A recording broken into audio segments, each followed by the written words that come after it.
Hello दोस्तों, नमस्कार। मैं हूं पंडित अवनीश दुबे और आप सभी देख रहे हैं आपका अपना यूट्यूब चैनल हिंदू हृदय को। दोस्तों, आज मैं आप सभी को गुरु रविंद्रनाथ टैगोर की पूरी जीवनी, पूरी जीवन गाथा मैं आप सभी को विस्तार से बताने वाला हूं। तो वीडियो शुरू करने से पहले अगर आप सभी मेरे चैनल पर नए हैं तो कृपया इस चैनल को सब्सक्राइब करें और बेल आइकन की घंटी को जरूर दबा दें। दोस्तों, रविंद्रनाथ टैगोर एक विश्वविख्यात कवि, साहित्यकार और दार्शनिक थे। वे अकेले ऐसे भारतीय साहित्यकार हैं जिन्हें नोबेल पुरस्कार मिला है। वह नोबेल पुरस्कार पाने वाले प्रथम एशियाई और साहित्य में नोबेल पाने वाले पहले गैर यूरोपीय थे। वह दुनिया के अकेले ऐसे कवि हैं जिनकी रचनाएं दो देशों का राष्ट्रगान है। भारत का राष्ट्रगान जनगण मन और बांग्लादेश का राष्ट्रीय गान अमर सोनार बांग्ला।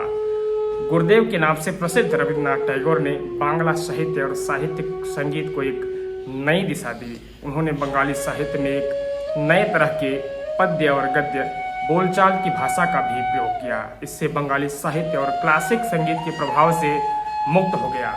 रविंद्रनाथ टैगोर ने भारतीय सभ्यता की अच्छाइयों को पश्चिम में और वहाँ की अच्छाइयों को यहाँ पर लाने में प्रभावशाली भूमिका निभाई थी। उनकी प्रतिभा का अंदाजा इसी बात से लगाया जा सकता है कि जब वे मात्र 8 साल के थे तब उन्होंने अपनी पहली कविता लिख दी थी। 16 साल की उम्र में उन्होंने भानु सिम्हा उपनाम से उनकी कविताएं प्रकाशित भी हो गई थी। वह घोर राष्ट्रवादी और ब्रिटिश राज की भर्त्सना करने वाले, देश की आज़ादी की मांग करने वाले कवि थे। जलियांवाला बाग हत्याकांड के बाद उन्होंने अंग्रेजों द्वारा दी गई नाइटहुड का परित्याग कर दिया था। दोस्तों, रविंद्रनाथ टैगोर का प्रारंभिक जीवन के बारे में अगर हम बात करें तो रविंद्रनाथ ठाकुर का जन्म 7 मई 1861 को कोलकाता के जोड़ासांको ठाकुरबाड़ी में हुआ था। उनके पिता देवेंद्रनाथ टैगोर और माता शारदा देवी थी। वह अपने माँ बाप की 13वीं संतानों में से एक थे। सबसे छोटे होने के बाद जब वे छोटे थे तभी उनकी माँ का देहांत हो गया और चूंकि उनके परिवार अक्सर यात्रा पर ही रहते थे इसलिए उनका लालन पालन नौकरों चाकरों द्वारा ही किया गया था। टैगोर परिवार बांग्ला रेनेसां नवजागरण के अर्थ स्थान पर था। वहाँ पर पत्रिकाओं का प्रकाशन, थिएटर, बंगाली और पश्चिमी संगीत की प्रस्तुति अक्सर होती रहती थी। इस प्रकार उनके घर का माहौल किसी विद्यालय से कम नहीं था। उनके सबसे बड़े भाई द्विजेंद्रनाथ दार्शनिक और कवि थे। उन्होंने एक दूसरे भाई सत्येंद्रनाथ टैगोर इंडियन सिविल सेवा में शामिल होने वाले पहले भारतीय थे। उनके एक और भाई ज्योतिर्मय नाथ संगीतकार और नाटककार थे। उनकी बहन स्वर्ण कुमारी देवी एक कवित्री और उपन्यासकार थी। पारंपरिक शिक्षा पद्धति में उन्होंने नहीं भाती थी, इसलिए कक्षा में बैठकर नहीं पढ़ना पसंद करते थे।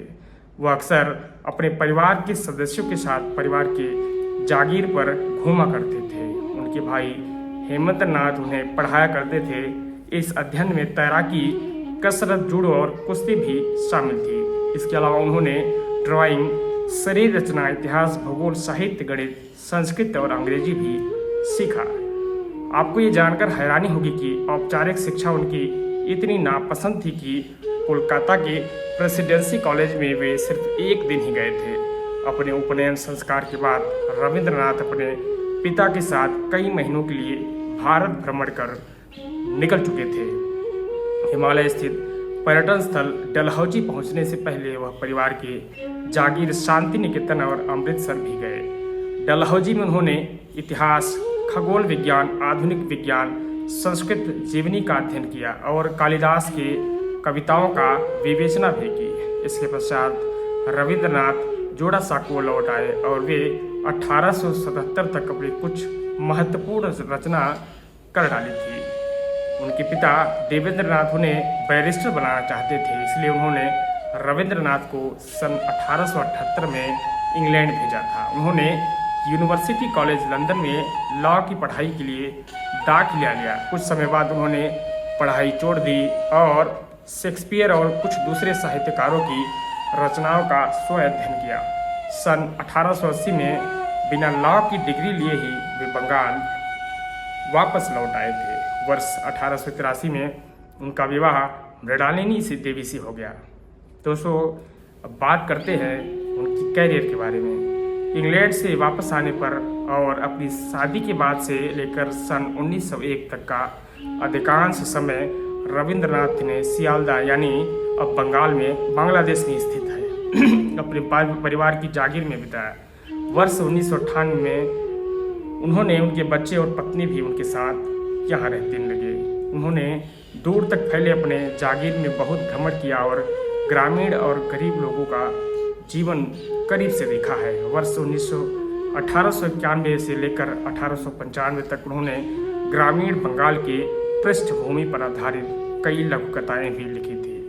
दोस्तों, वर्ष 1901 में रविंद्रनाथ शांति निकेतन चले गए। वह यहाँ तक एक आश्रम स्थापित करना चाहते थे। यहाँ पर उन्होंने एक स्कूल, पुस्तकालय और पूजा स्थल का निर्माण करवाया। उन्होंने यहाँ पर बहुत सारे पेड़ लगाए और एक सुंदर बगीचा भी बनाया। यहीं पर उनकी पत्नी और 2 बच्चों की मौत भी हुई थी। उसके बाद पिता की सन 1905 में चल बसे। इस समय तक उनकी अपनी विरासत से मिली संपत्ति से मासिक आमदनी भी होने लगी। कुछ आमदनी उनकी साहित्य की रॉयल्टी से भी होने लगी। 14 नवंबर 1913 को रविंद्रनाथ टैगोर को साहित्य का नोबेल पुरस्कार मिला। नोबेल पुरस्कार देने वाली संस्था स्वीडिश एकेडमी ने उनके कुछ कार्यों के अनुवाद और गीतांजलि के आधार पर उन्हें ये पुरस्कार देने का निर्णय लिया। अंग्रेजी सरकार ने उन्हें वर्ष 1915 में नाइटहुड प्रदान किया, जिसे रविंद्रनाथ ने 1919 के जलियांवाला बाग हत्याकांड के बाद छोड़ दिया था। सन 1921 में उन्होंने कृषि अर्थशास्त्री लियोनार्ड एमहर्ट के साथ मिलकर उन्होंने अपने आश्रम के पास ही ग्रामीण पुनर्विकास पुनर्निर्माण संस्थान की स्थापना की थी। बाद में इसका नाम बदलकर श्री निकेतन कर दिया गया। अपने जीवन के अंतिम दशक में टैगोर सामाजिक तौर पर बहुत सक्रिय रहे। इस दौरान उन्होंने लगभग 15 गद्य और पद्य कोश लिखे। उन्होंने इस दौरान लिखे गए साहित्य के माध्यम से मानव जीवन में कई पहलुओं को छुआ था। इस दौरान उन्होंने विज्ञान से संबंधित लेख भी लिखे थे।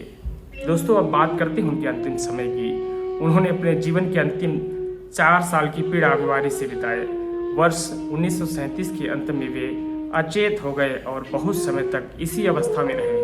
लगभग 3 साल बाद एक बार फिर ऐसा ही हुआ।